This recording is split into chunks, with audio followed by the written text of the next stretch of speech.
अत्यंत हृदय असा प्रसंग आहे. या विश्वाचा सूत्रधार, या विश्वाचा नायक बालरूप घेऊन प्रलयंकर शंकराच्या जगन्माता आदिशक्ती पार्वतीच्या अंकावर विराजमान झालाय.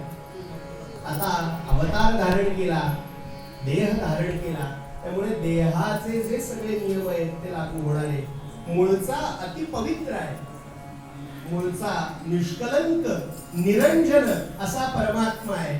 पण त्या निरंजनाला देखील अंजनाची तीट लावायला लागणार.